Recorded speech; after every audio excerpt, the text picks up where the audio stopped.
during education and training. So each of those contexts will require different words.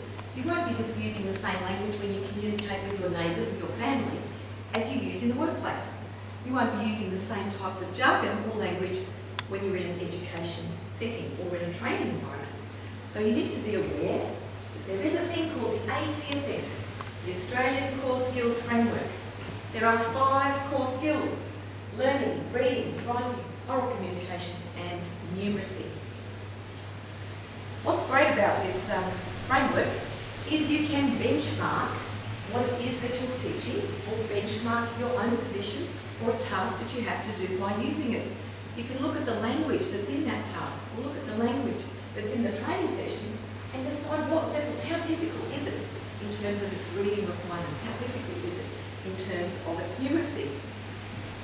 So we have these 5 what we call performance variables from 1 to 5. Fairly straightforward, lower level and higher level.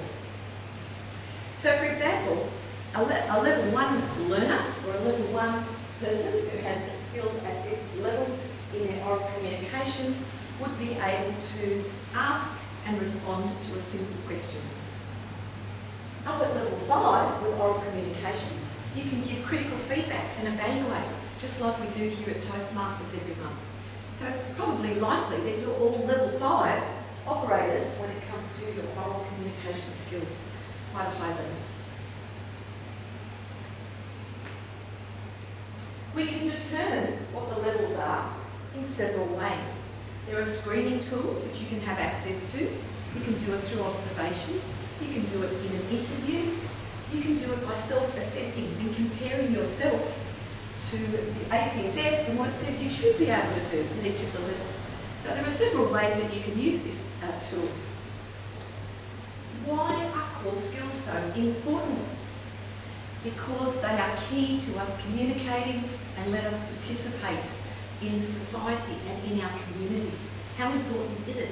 It's so important, it's critically important that we have these skills. I remember being a young girl of 5 or 6. My sister was 1 year older. And our parents spoke no English because they were from what is now called a culturally and linguistically diverse background. It used to be called English as a second language. We now know most people actually English was their 3rd and 4th language. Because of that, my sister and I would communicate with the grocer at the fruit shop, giving change, paying for things. My sister and I would explain my mum's ailments at the doctor's surgery. She's not feeling well. We would have to explain what was wrong with my mum. We even were able to read and fill in simple forms for our parents. So what did my parents do when they found themselves here with very low core skills as far as the English language is concerned? Well, initially they retreated to the Swedish community. They only mingled with other people in the Swedish community so they could still participate, they could socialise, they felt good, they could communicate in that community.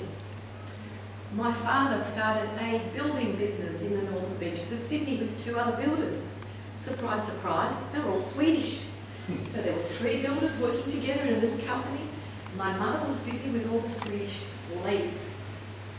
Over time, they spent quite a lot of time studying, reading, writing, practicing their skills, to the point where my mother was able to handle all the administration for my dad's business, was able to make and take calls, was able to write out quotes and receipts and invoices and so on. My father got so good that with all the apprentices he hired, he was teaching them English. Although some of them had been here for generations with their family, the education system may have failed them, their education, their language literacy, numeracy was poor. He taught them through newspapers. He showed them designs with pictures. He got them to write out simple quotes and practice their maths. So, but originally, they were quite isolated. People from these called backgrounds, I don't know if you can remember what that acronym stands for, culturally and linguistically diverse, they're not the only ones that have core skill gaps.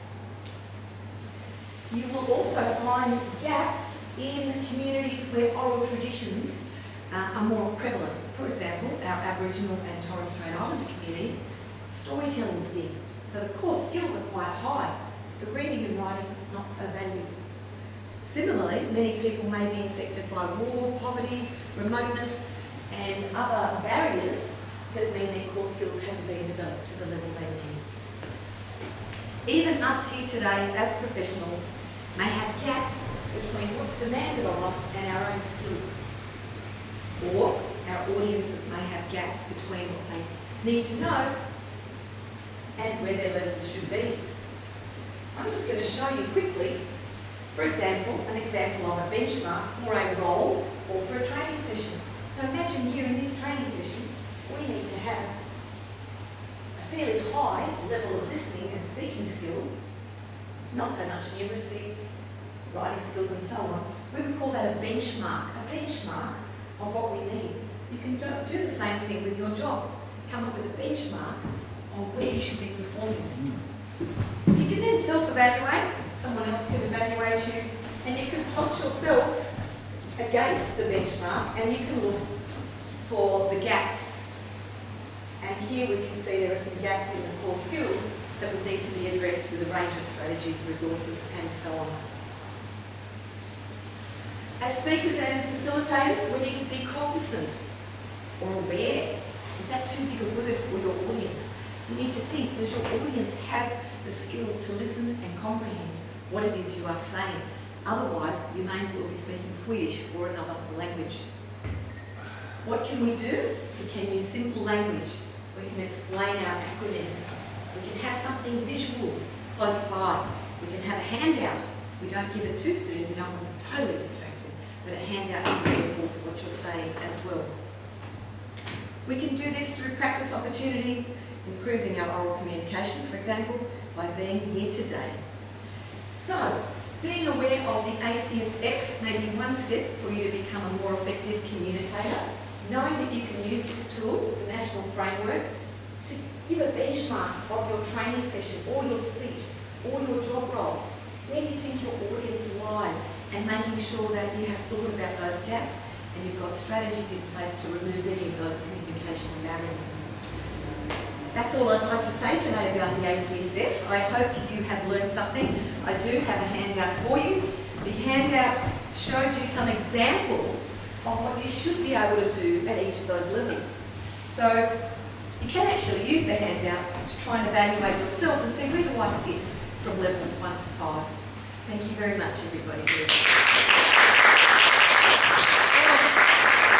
Careful with that.